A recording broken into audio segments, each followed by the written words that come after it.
CBC FM-də 102.7 tezliyində mədəniyyət dalğası efirdə də aparıcınız mənəm Şahin Tayfun. Hər vaxtınız xeyir olsun. Mədəniyyət dalğası başladı. 1926-cı il Türk dünyasının taleyini dəyişə biləcək bir qərarın verildiyi il. Birinci Türkoloji Qurultay yalnız dil və əlifba məsələsinin müzakirə edildiyi elmi toplantı deyildi. Bu, milli kimliyin, tarixi yaddaşın və mədəni gələcəyin istiqamətini müəyyənləşdirməyə çalışan böyük ideyanın ifadəsi idi. Aradan 100 il keçib və bugün həmin hadisəyə yenidən baxmaq, onu sadəcə bir tarix kimi deyil, ideoloji dönüş nöqtəsi kimi dəyərləndirmək zəruriyyəti yaranıb. Bir neçə gün öncə də İctimai Televiziyanın efirində 1926 sənədli filmi yayımlandı. 1926 ümidlə başlanan bir yolun faciə ilə kəsildiyini göstərən bir tarixi hekayədir. Bugün studiyamızın qonağı filmin senaristi, yazıcı və publisist Orxan Fikratoğludur.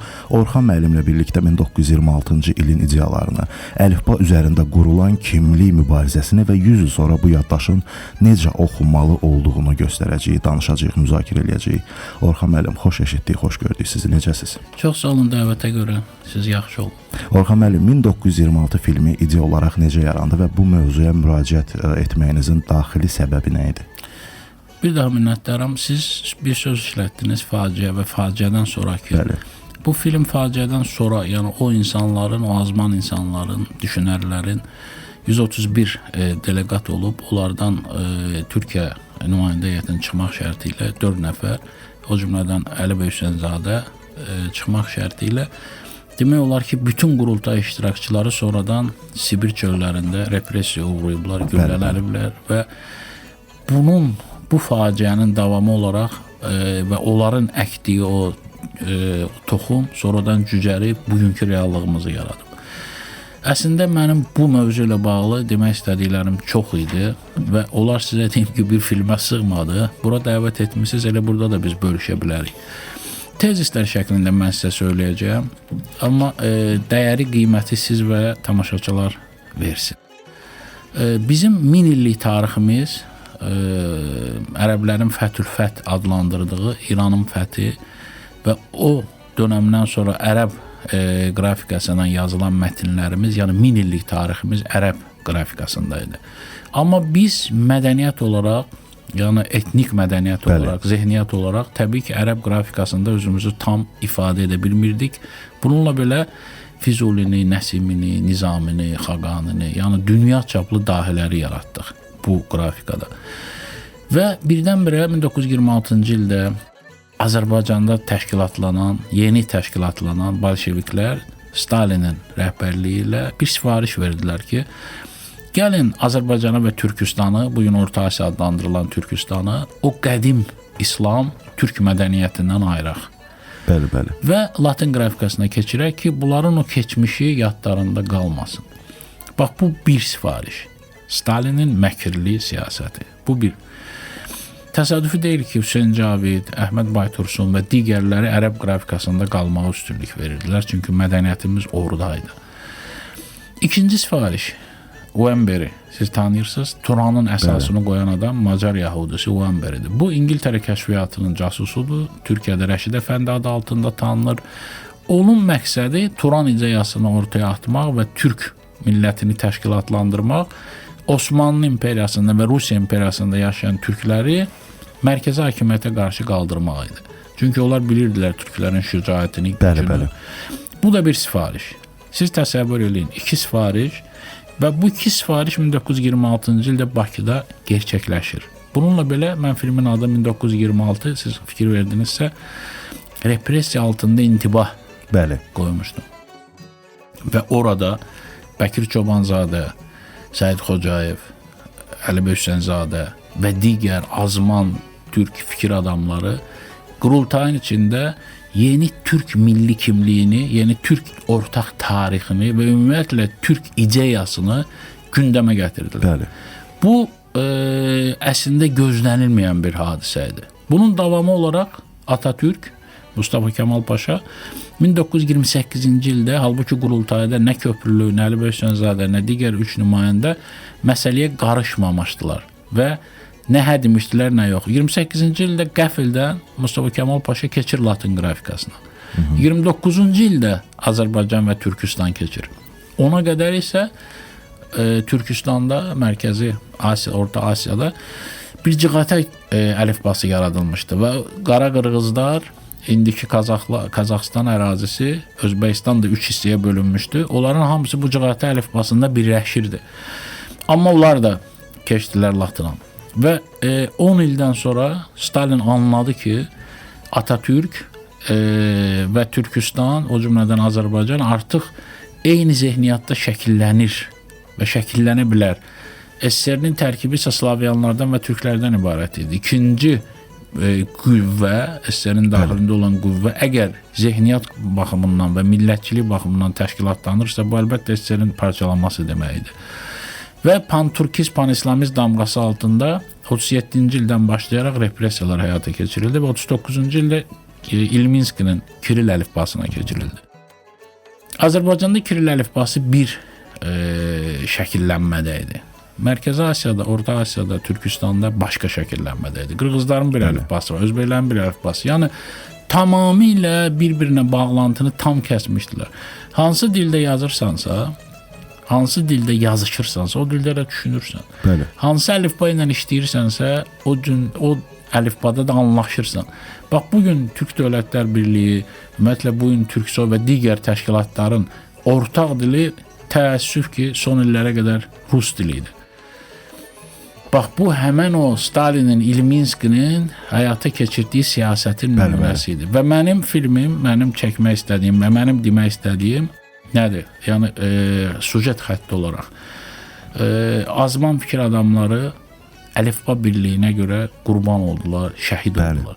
Onların əkdiyi rüşeym, onların əkdiyi toxum bugün rüşeymləndi. Bugün o toxum artıq Türk birliyi mozaikasını, şəkillənməsini yaradır, yox, yaradıb. Nədə görünür bu? Erasmus proqramları var. Qazaxıstan, Türkiyədə, Türkiyə, Qazaxıstanda artıq ortaq tarix öyrənirlər.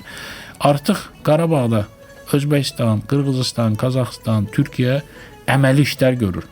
Bu artıq Turanın qələbəsidir və Turanın yaranmasıdır. Turan bir mənalı olaraq mifik termindir, əlbəttə ki. Amma Turanın binəsi iqtisadi birlikdən gedir və iqtisadi birlik də qoyulmaqdadır. Ortaq neft yataqlarının mənimsənilməsi, Türkiyə ilə hərbi müttəfiqliyimiz, Türkiyə ilə digər sahələrdə yaxınlaşmamız, bunlar hamısı həmən o qurulacaq böyük bir Türk qardaşlığının şəkillənməsidir. Amma məsələ nə idi və filmin mahiyyətində nə var? Bax, bugün biz artıq konkret olaraq, real olaraq bu coğrafiyanın, Çinlə Rusiyanın arasında olan coğrafiyanın sahibinə çevrilməkdəyik. Bütün o logistik dəhlizlər, iqtisadi yollar, siyasi yollar və digər yollar bizim nəzarətimiz altına keçməlidir. Əlbəttə ki, biz hələ təşkilatlanmamışıq tam o şəkildə ki, biz artıq dominatlıq eləyib bu coğrafiyada. Çinin müəyyən siyasi gücü var. Bu coğrafiyada əlbəttə Rusiya hələ tam sona qədər zəifləməyib. Amerika gördüyünüz İran məsələsi yəni realdır. Amma bütün bu birləşmənin kökündə bir mənalı olaraq mədəniyyət durur. Mədəniyyət və mədəniyyət. Bugünkü bizim konkret olaraq görevimiz kitab mübadiləsi, film mübadiləsi, musiqi mübadiləsi, dil mübadiləsi və ən əsası filmin finalında səsləndirdiyim fikir. Ortaq Türk tarixi yazılmalıdır. O düyünlər aradan qaldırılsın. Şah İsmayıl'la tutaq ki, Osmanlı Səfəvi savaşı düyünü qaldırılsın. Teymur Osmanlı savaşı düyünü qaldırılsın. Qara Tatarlar düyünü qaldırılsın. Karaman oğulları, Aydın oğulları. Yəni bütün bu birləşmələr, bu düyünlər aradan qaldırılsın. Aslında buradan başlamalıdır. Ortaq Türk tarixi tədris olunur. Ortaq Türk tədris metodolojisində. Avrosentrik təhsildə deyil, Avropa təhsilində deyil. Çünki o bizə heç nə verməyəcək. Çünki onun mahiyyəti, məqsədi Türkü birləşdirmək, ümumiyyətlə birləşdirmək deyil. Sadəcə individlər yetişdirməkdir və mənə görə bu yeni texnoloji dünyada, bu yapay zəka, bu süni zəka dünyasında sadəcə bizdən texniki qul hazırlayırlar. Yəni mənim gəldiyim qənaət budur. Əgər bizim öz konseptimiz olmasa, tədris metodolojimiz olmasa, bu yeni texnologiyaları milli yaddaşa xidmət elətdirməsə, biz sadəcə qul olacaq. Yəni bunun üçün birləşib bu yeni texnoloji dünyada bir olmamız şərtdir və filmin mahiyyətində də bu dururdu. Bəli. Xatırlayırsınızsa finalında artıq dövlət başçılarının birlikdə görüşləri, birlikdə verdiyi bəyanatlar, və ümumiyyətlə təhsilin artıq bilirsiniz də Qırğızstanda Manas Universiteti var. Bu universitet bütün Qırğızstanın həyatını müəyyən edən bir universitetdir. Onun televiziyası var, universitetin televiziyası. Qırğızstanın dövlət televiziyasından daha populyar və daha aktiv və daha texniki baxımdan təchiz olunmuş bir studiyadır. Yəni bu artıq bir universitetin artıq bir ölkənin həyatında mühüm rol oynamasıdır. Manas da bir mənalı olaraq adından bəllidir ki, Türk mifolojisine, Türk təşkilatlanmasına xidmət edən bir qurumdur. Orxan müəllim, sizcə 1926 qurultayında iştirak edən aydınlar, əlifba qurbanları, hansı ki bu Sovet sisteminin gələcək təhlükəsini görə bilməmişdilər, yoxsa bunları bilə-bilə hərəkət edirdilər, bu risk eləyirdilər? Orada məsələ belə idi, filmdə də bu sualın cavabı verilir. Bunları mən aldanmış kəvakiblərə bənzədirəm, Axundovun, hatırlayırsınız. Bəli. Bunların çoxu, hətta Əhməd Baytursunov boyda insan, Alaş Partiyasını yaratmış, məsələ müasir Qazaxıstanın fikir atası, fikir babası. Bu adam SSR-nin səfiri olub Ərəbistanda. O vaxt Birləşmiş Ərəb Əmirlikləri yox idi, amma o strukturunda orada. Onu geri çağırıb gülləliyiblər.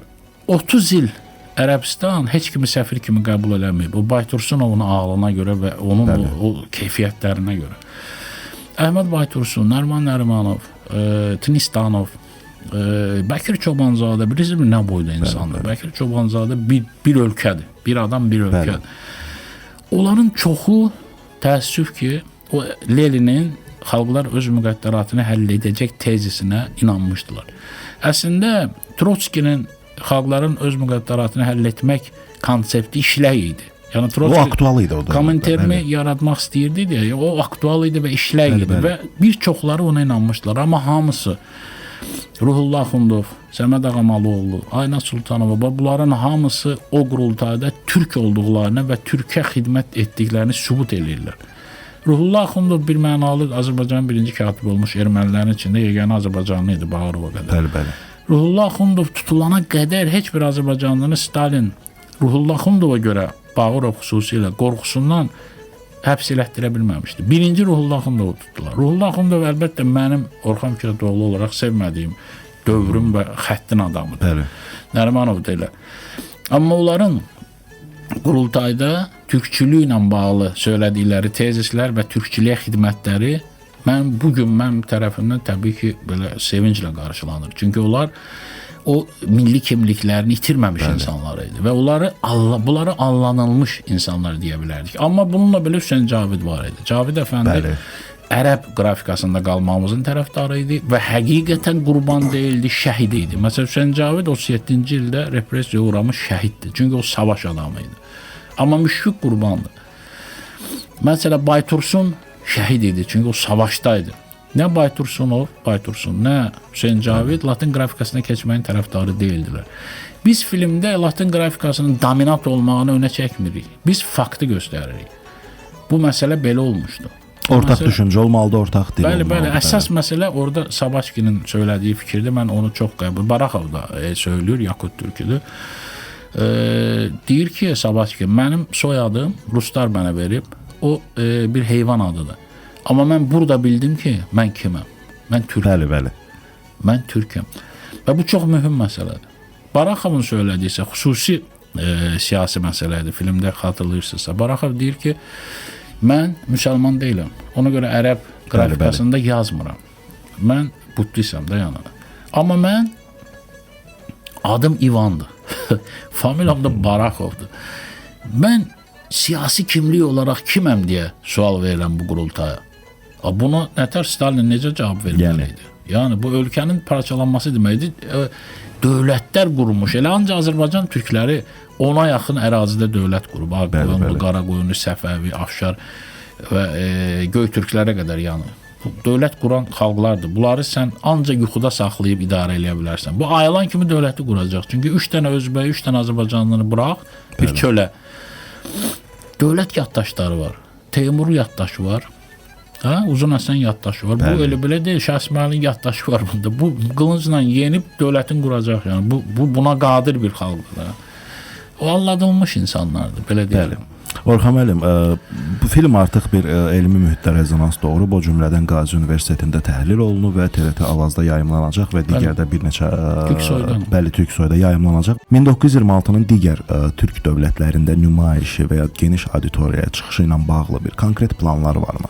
Var təbii ki. Sizə deyim ki, məsələ ondan başlayaq ki, bu dövlətlərdə həmin film necə qarşılanır? Mən əmin edirəm sizə ki, məsələ Türkiyədə xüsusilə mən müsahibələr götürdüm. Məsələ Ruhi bəydən, Mərd bəydən siz gördünüz də. Bəli. Və bunların məsələyə münasibəti tamam fərqli müstəvidədir. Məsələ artıq inteqrasiya həll olunmuş kimi görünür Türkiyədə. Məsələn, Qırğızstanda bu məsələ həll olunmamış kimi görünür. Hələ onlar kirildədir, hələ keçməlidirlər. Özbəkistanda bir cədidçilər, Üsul-u Cədid xatırlayırsınız, Qasparalının ideyası. Onların bir cədidçilik tarixi var. Çox böyük bir tarixdir və bizim Məqsud Şəhzadə də onların dramaturgiyasının önündə durandır, Azərbaycan türkü. Cədidçi hərəkatı teatr vasitəsilə maarifçiliyi yayırdı. Azərbaycanda da o var idi, bölgələrə gedib teatr vasitəsilə ideyalar yayırdı. Amma az idi. Amma Özbəkistanda təhsildən çox teatr vasitəsilə onlar bütün o türkçülüyü və ümumiyyətlə milli dövlət anlayışının mənimsənilməsini həzm etmişdilər və həll etmişdilər. Təsəvvür edirsiniz. Yəni dramaturji zəmində nə qədər pyeslər yazılmışdı və Məqsud Şəhzadə yazmışdı çoxunda. Bax, bütün bu ənənələr hər ölkədə bir formadadır. Və bu filmin təbii ki, həm özbəkcəsində səsləndirilməsi, həm qırğız dilində orada mətnlərin olması, həm türk dilində olması, həm Qazax, həm bütün xalqların dillərində, türk xalqlarının dillərində olması çox mühümdür. Ortaq türk dili mənə görə mübahisəli məsələdir hələ ki. Nəyə görə? Ünsiyyət dili yarana bilər. Amma Azərbaycan dilində, Azərbaycan ləhcəsində danışmasını Adəmdən Hatəmə davam elətdirəcək. Çünki bu dil artıq formalaşır. Özbəklər də elə. Qırğızlar da, Qazaxlar da. Artıq bu formalaşmış dildir və dil bilirsiniz də dil prosesdir. Dili idarə etmək mümkün deyil. Bax, Türkiyə Dilaçar vasitəsilə, Akop Dilaçar Atatürk'ün dövründə yeni dil islahatları icra etdi. Dilin ahəng qanunu pozuldu. İndi əslində eyni dilik, eyni mədəniyyəti və eyni insanlarıq. Sadəcə onlar biraz bizdən çox gedib, biz burada oturmuşuq, onlar biraz orada oturub. Onlar Füzulini oxuya bilmir və qiraət eləyə bilmir. Bilirsiniz niyə? Dilin ahəng qanunu pozulub. Ərəb-fars dillərindən, sözlərindən getmir burada söz. Anladım sizi. Söhbət ahəng qanununun pozulmasından gedir. Vurğulardan gedir. Bax, bizdə məsələ götürdülər də islahatlar zəminində, məsələ apostrofu götürdülər. Bir çox yeni aparıcılar siz görmüsünüz. Minaya mina deyir. Anlamır yəni dediyi mina. Və o cür 1000 dənə söz var ki, vurğunu bilmirlər deyə bu ahəng qanunun pozulması deməkdir. Bax, o ləhcələr, o dillər, bütün o 1000 illik mədəniyyəti ilə Hüseyn Cavidin də dediyi buydu. Bunlar həmişə yaşayacaq. Amma ortaq ünsiyyət dili mütləq yaradılmalıdır. Ünsiyyət dili. Və birinci növbədə ünsiyyət dilinin yaranması ortaq tarixdən qaynaqlanmalıdır. Erasmus proqramı ilə məsələn Türkiyə vətəndaşları bugün Azərbaycanda, Azərbaycanlılar, Türkiyədə, Qazaxlar və dublyaj məncə götürülməlidir ortadan. Türk xalqlarının filmləri, Türk xalqlarının istənilən bədii əsəri dublyaj olunmamalıdır. Bir-birinə qaynayıb qarışmaqdan ötürü. Buna zaman lazımdır əlbəttə ki, əvvəl başa düşməyəcəklər. Amma yavaş-yavaş, məsələn mən bu dəqiqə son 3 ildə, 4 ildə çox oluram deyə Türkistanda və Türkiyədə. Türkiyə anlayırıq da biz, yəni əvvəldən də anlayırdıq. Amma Tatarları da, Qırğızları da, Özbəkləri də sadəcə danışdıqları sürətdə anlayıram mən məsələn. Onlar da bizi anlayır. Heç bir çətinlik yoxdur. Bəli, çox fikir vermişəm ki, diqqətlə qulaq asanda sadəcə olaraq məsələ odur ki, sən başa düşmək istə. Diqqətlə qulaq asanda başa düşürsən. Əlbəttə, mən bunu dəfələrlə yoxlamışam. Məsələn, mənə deyəndə ki, başa düşmürəm, mənə şübhəli və gülməli gəlir. Necə başa? Sənin dilində danışan adam, sən başa düşmürsənsə, sənin artıq qavrama problemin var. O sənin dilində danışır da. Bəli. Biraz sürətli danışa bilər. Amma sən onu tuta bilmirsənsə, sənin zehniyyatına mənim belə biraz sualım var. Ola bilsin ki, təfəkkürü ola bilər də qalıb çoxunda ruscadır. Ola bilər təfəkkürü ingiliscədir. İndiki uşaqlar daha çox ingilis dilində qavrayırlar. O ola bilər. Amma belə normal, məsələn, kəndlərdə insanlar mən əminəm ki, bir-birini başa düşəcəklər. Əslində qalsa hə.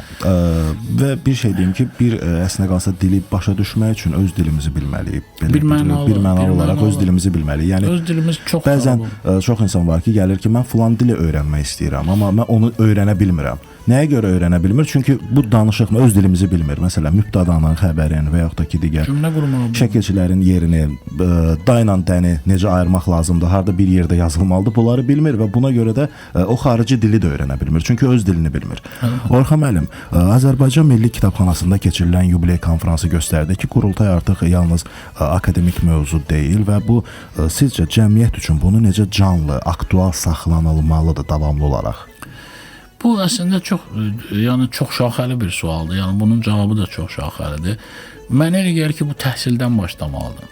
Birinci növbədə təhsildən başlamalıdır. Mən 1926-cı ildə qəbul olunmuş qurultay haqqında Azərbaycan tarixində nə boyda bəndi var, mən bilmirəm.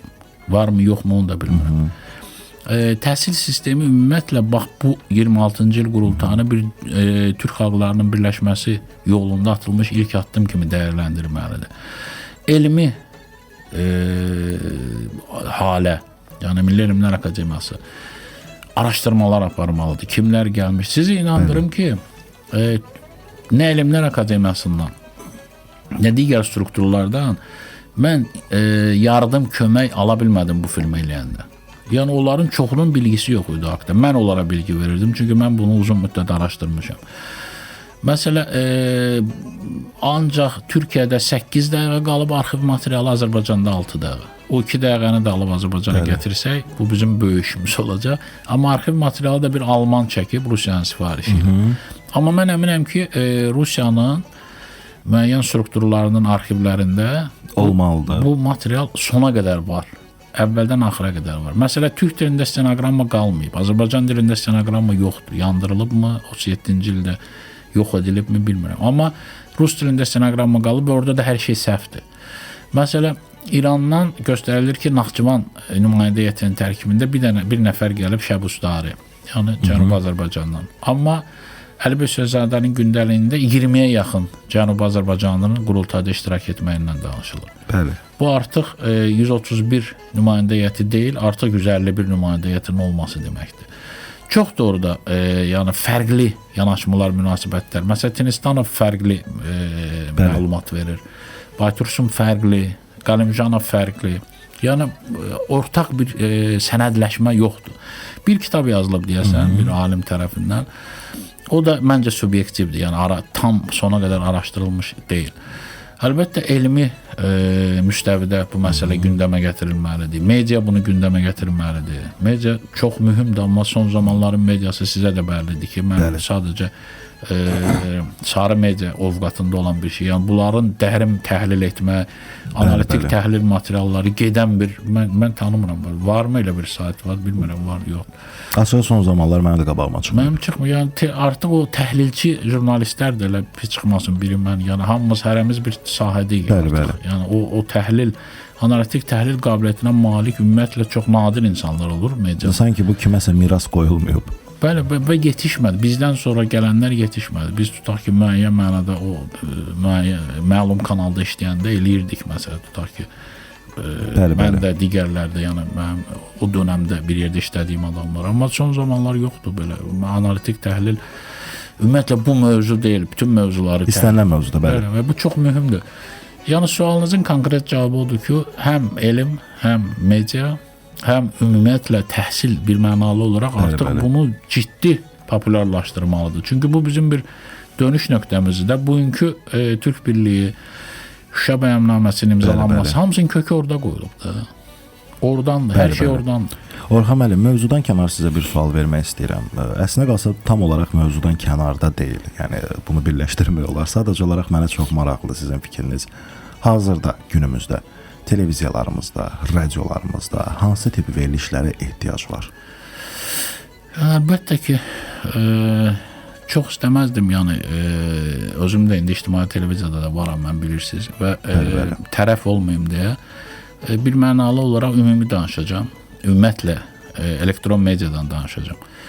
birmənalı olaraq bütün verilişlər mənə görə maarifçilik üzərindən təşkilatlanmalıdır. Həm siyasi maarifçilik, həm elmi maarifçilik, həm ümumiyyətlə maarifçilik üzərindən təşkilatlanmalıdır. Nəyə görə? Çünki mən belə hesab edirəm ki, təhsil bunu çatdırmır. Yəni təşkilatlanmayıb, o dərsliklər yoxdur və yetişən Azərbaycan nəsli, ümumiyyətlə Azərbaycan cəmiyyəti ən əsas 5 atributdan yararlanmır. Ədalət prinsipi, ortaq birgə yaşamaq mədəniyyəti, düşünmək qabiliyyəti, situativ deyil, praqmatik, gələcəyə yönəli ağlın təbliğatı və kökə, milli yaddaşa bağlılıq. Bütün televiziyaların mahiyyətində kökündə bu durmalıdır. Milli yaddaşa bağlılıq və milli yaddaşa xidmət və bu nə deməkdir? Bu necə, indi mən dedim ümumi sözlərdir. Təbii ki, bugünkü nəsil inanmıram ki, ondan nəsə əxsək. Amma əslində aydındır tam olaraq. Sizə aydındır, amma mən görürəm də, özüm də dərs demişəm, görürəm 7 dəfə deyirsən bir şeyi, 8-ci dəfə eşidir hələ. Tutaq ki, Üzeyir bəyin musiqiləri son zamanlar səslənirmi hər hansı bir televiziyada? Ancaq xüsusi günlərdə. Ancaq. Mən elə eşidirəm, bəlkə də izləmirəm deyə. Məsələn, Kutab Qıbilik, Divan-ı Lüğəti Türk tədris olunurmu? Yayımlanırmı? Yox. Xeyr, yayımlanmır. Şoulardan ancaq. Məsələn, tutaq ki, Azərbaycan tarixi ilə bağlı filmlər, seriallar çəkilirmi? Çəkilmir. Biz kinoya gələndən Atabəyləri elədik, digərlərini elədik, xatırlayırsınız. İndi onun da peşəkarlıq səviyyəsi adı inşallah qalxacaq. Amma mövzu olaraq gündəmə gətirilməz. Elə bu filmin, bax, mövzu olaraq gündəmə ilk dəfə gətirildi də. Bəli. Azərbaycanda ilk dəfə bu film çəkildi. Bu mövzu haqqında bu film çəkildi. İndi eşitmişəm çəkirlər hamısı yəni. Əslində yaxşıdır, qoy populyarlaşsın, qoy çoxalsın. Bu mövzuya qayıtmağın özü düşünürəm ki, artıq maarifçilikdir. Birmənalı olaraq milli yaddaş üzərində təşkilatlanan layihələr işləməlidir televiziyalarda. Amma mən başa düşürəm bu iqtisadi dünya tələb, təklif və bazar reallığındadır. O televiziyaları saxlamaq da artıq dövlətin görəvi olmalıdır. Çünki bu milli dialojudur. Bu artıq xalqın maariflənməsi və xalqın hara xidmət etməsi zəminində atılmış addımlardır. Burada pul bata da bilər məsələ. Amma pul batsa da o pulun yetişdirdiyi o cücərmiş o ziyalılar 50.000 dəfə bu pulu qaytaracaqlar.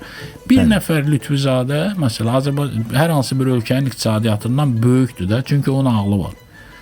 Ağıllı insan onunla nə yetişdirirsənsə iqtisadiyyatın da qalxır. İqtisadiyyat televiziyada belə şou, belə də əxlaqsız verilişləri verib oyunla reklam yığmaq demək deyil. O cəmiyyətə ədalətsizlik, əxlaqsızlıq aşılamaq deməkdir.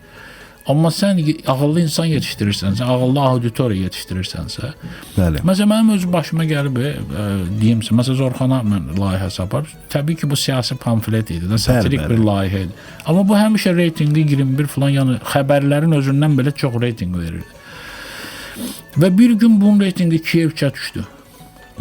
Məsələn, o tutaq ki, sizin bugün o bağlanan layihələr və yaxud kənarlaşdırılan tutaq ki, aparıcılar falanlar, bunların reytingi qalxdı. Bunu kim elədi? Sonradan bəlli oldu da bəzi məsələlər Azərbaycanda, bugün də indi bəzi məsələlər bəlli olur ki, Rusiya xidmət edən, digər ölkələrə xidmət edən, ağıllı auditoriya yetişdirən verilişlərin hamısı qapadıldı, bağlandı. Özümə görə demirəm, nədən bağlanmalıydı ki? Təbii ki. Ədalət aşılayırdıq. Nə qədər insan mənə deyir ki, Orxan mən sizin layihələrlə böyüdüm. Biri xaricdir, biri səfirdir, biri filan, biri prokurordur, biri filandır və hamısı da deyir ki, biz sizin verilişlərinizlə böyüdük. Biz onu niyə yetişdirirdik? Elə onlar prokuror olsun, hakim olsun və ədalətli olsunlar. Amma bugün o şou ilə böyüyən nə olacaq? O prokuror, mən inanmıram o prokuror, uzaq başı qonşusu ilə dalaşmağın yollarını öyrənəcək. Və anlayacaq ki, bu boyda Təsəvvür Xaqanını yetişdirmiş bir xalqdır bu. Gör, nə boyda xalqdır. Bu xalqın, baxırsınız o portretlərə. O insanlar, mən hər bir xalqda var, çirk. Amma onu reklam etmək lazım deyil axı. Orxan müəllim, təşəkkür edirəm sizə cavablarınız üçün, gəldiyiniz üçün. Çox sağ olun. Siz də sağ olun. Dinləyicilərimizə xatırlatmaq istəyirəm ki, qonağımız yazıcı, jurnalist, əməkdar İncəsənət xadimi Mədəniyyət Nazirinin müşaviri Orxan Fikrətoğlu idi. Biz də gələn həftənin cümə günü yenə bu masada olacağıq. Sağ olun, sağlıqla qalın.